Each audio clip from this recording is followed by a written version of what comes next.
Filoteia. São Francisco de Sales. Parte 2. Capítulos 20 e 21. Capítulo 20. A comunhão frequente. É conhecido o que se diz de Mitridates, na Ásia, o qual inventou um alimento preservativo de todo veneno.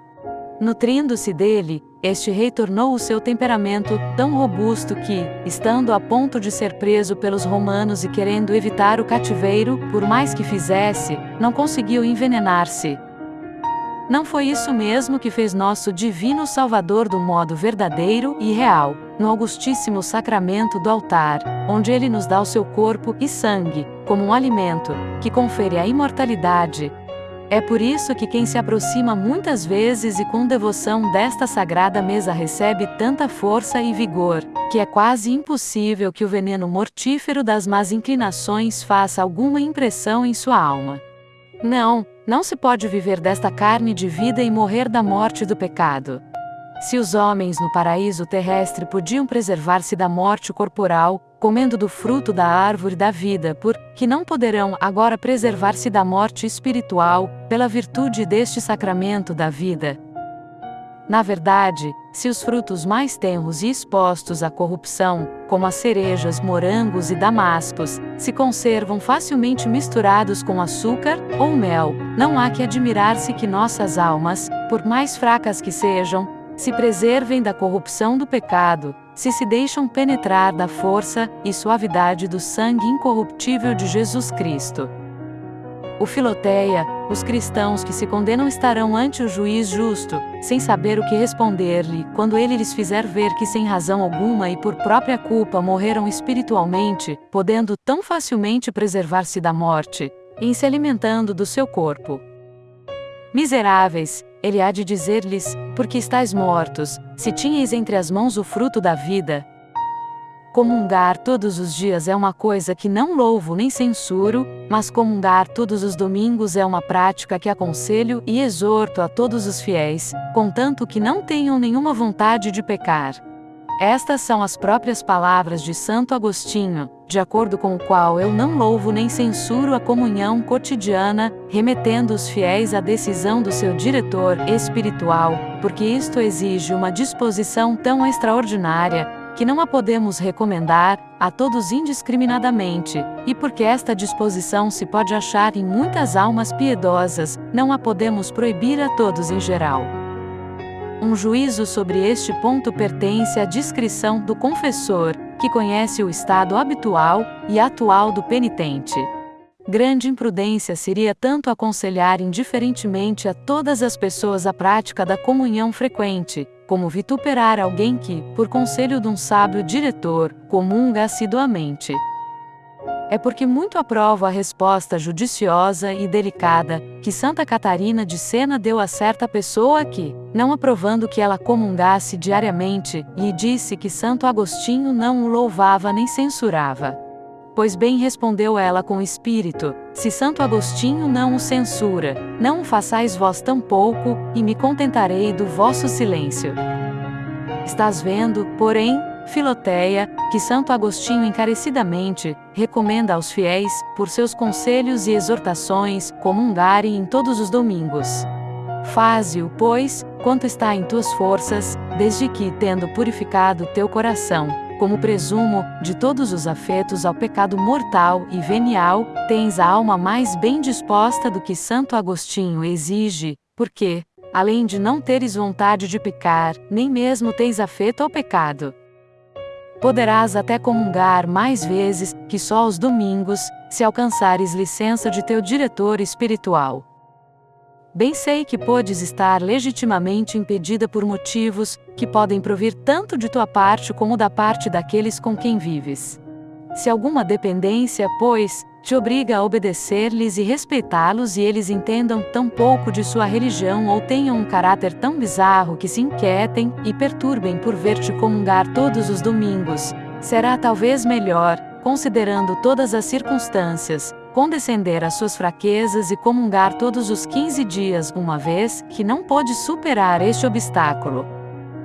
Como não se pode formular uma regra geral sobre este ponto, estamos constrangidos a deixar a decisão ao confessor. Contudo, podemos dizer com toda a verdade que as pessoas que querem levar uma vida devota devem comungar ao menos uma vez por mês. Se souberes proceder com prudência, nem pai, nem mãe, nem marido, nem mulher impedirão tua comunhão frequente, pois, se a comunhão em ponto algum te fará descuidar dos deveres do teu estado e se, nos dias em que comungares, tiveres mais brandura e complacência com os outros, não é verossímil que te queiram demover de um exercício, que absolutamente não os incomoda, a não ser que sejam de tão mau humor, ou tão desarrazoados que assim mesmo o façam. Neste caso, cumpre seguir a regra de condescendência que acabo de dar, e o conselho do teu diretor. No tocante às doenças, nenhuma delas pode ser um impedimento legítimo de comungar, a não ser aquelas que provocam vômitos frequentes. Aqui tens as regras que te posso dar sobre a comunhão frequente. Para comungar, todas as semanas é necessário não ter nenhum pecado mortal e nenhum afeto ao pecado venial, e sentir um grande desejo da comunhão. Mas, para comungar todos os dias, é necessário, além disso, purificar a alma de todas as más inclinações e seguir o conselho do diretor espiritual. Nota do tradutor. Para poder-se avaliar condignamente o capítulo acima, convém notar que no tempo em que São Francisco de Sales escreveu este livro não se costumava comungar tão frequentemente como agora. A praxe atualmente vigente na Igreja a este respeito é bem diversa da de então, principalmente quanto às disposições requeridas. O decreto do Papa Pio X, Sacratridente na Sinodos 20 de dezembro de 1905, confirmado pelo novo direito eclesiástico, exorta efusivamente a todos os fiéis que se achegarem muitas vezes e mesmo todos os dias da Sagrada Mesa, exigindo para isso unicamente que se achem atualmente em estado de graça. 2. Que comunguem com uma intenção reta, para agradar a Deus e unir-se sempre mais intimamente com Jesus Cristo. Capítulo 21. Como se deve comungar? Começa já na véspera do dia da comunhão a te preparar com repetidas aspirações do amor divino e deita-te mais cedo que de costume, para te levantares também mais cedo. Se acordas durante a noite, santifica esses momentos por algumas palavras devotas ou por um sentimento que impregne tua alma da felicidade de receber o Divino Esposo, enquanto dormes. Ele está velando sobre o teu coração e preparando as graças que te quer dar em abundância, se te achar devidamente preparada. Levanta-te de manhã com este fervor e alegria que uma tal esperança te deve inspirar, e depois da confissão aproxima-te com uma grande confiança e profunda humildade da mesa sagrada, para receber este alimento celeste, que te comunicará a imortalidade. Depois de pronunciares as palavras, Senhor, eu não sou digno, etc., já não deves mover a cabeça ou os lábios para rezar ou suspirar, mas, abrindo um pouco a boca e elevando a cabeça de modo que o padre possa ver o que faz, estende um pouco a língua, e recebe com fé, esperança e caridade aquele que é de tudo isso ao mesmo tempo o princípio, o objeto, o motivo e o fim. O Filoteia considera, se te agradar, este doce pensamento, a abelha, recolhendo o orvalho do céu e o suco das flores, que é o mais precioso da terra, faz disso o seu mel e o leva para a colmeia. A fim de se alimentar, o Padre torna do altar o Salvador do mundo, que é o verdadeiro Filho de Deus, descido do céu, e o verdadeiro Filho da Virgem, saído da terra, como todos os homens, e te entrega para a alimentação de tua alma. Excita então o teu coração a render o culto devido a este Rei e Salvador divino, faze-lhe o melhor acolhimento que puderes. Contempla a sua presença em ti, que é ao mesmo tempo a tua felicidade, trata confidentemente com ele, sobre os teus negócios interiores e por todo o resto do dia manifesta por tuas ações que Deus está contigo. Se não puderes comungar realmente na Santa Missa, faze-o ao menos em espírito e com o coração, unindo-te pela fé à carne vivificante do Senhor. A principal intenção que deves ter na comunhão é de adiantar, purificar e consolar a tua alma no amor de Deus. Deves, pois, receber com espírito de amor o que só o amor te pode dar. Não podemos achar um outro ato mais amoroso e mais terno da bondade de nosso Senhor do que este em que Ele se aniquila, por assim dizer, e se dá a nós, como alimento, para penetrar a nossa alma de si mesmo e para estender esta união também ao corpo, ao coração dos seus fiéis. Se o mundo te perguntar por que comungas tão frequentemente, deves responder-lhe que é para aprender a amar a Deus, purificar-te de tuas imperfeições, livrar-te de tuas misérias, procurar consolo em tuas aflições e fortificar-te em tuas fraquezas.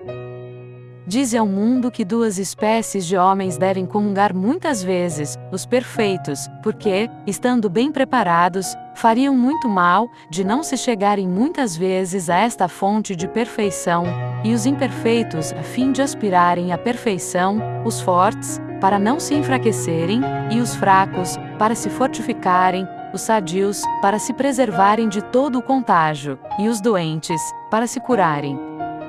E acrescenta que, quanto a ti, que és do número das almas imperfeitas, fracas e doentes, precisas receber muitas vezes o Autor da perfeição, o Deus da força e o médico das almas. Dize ao mundo que os que não se ocupam muito de negócios devem comungar muitas vezes porque têm tempo, e os que têm muito que fazer porque, carregados de muitos trabalhos e penas, têm necessidade do alimento dos fortes. Dize, enfim, que comungas frequentemente para aprender a comungar bem, porque nunca se fez bem uma coisa em que raramente se exercita. Comunga muitas vezes, Filoteia, e tantas quantas puderes, debaixo da direção de teu Padre espiritual, e creme que, se o corpo toma as qualidades do alimento de que se nutre habitualmente, como vemos nas lebres de nossas montanhas, que no inverno se tornam brancas, porque só vem neve, e só comem neve, creme digo, que, alimentando muitas vezes tua alma do Autor da beleza e da bondade, da santidade e da pureza, ela se tornará a seus olhos toda bela e boa, toda pura e santa.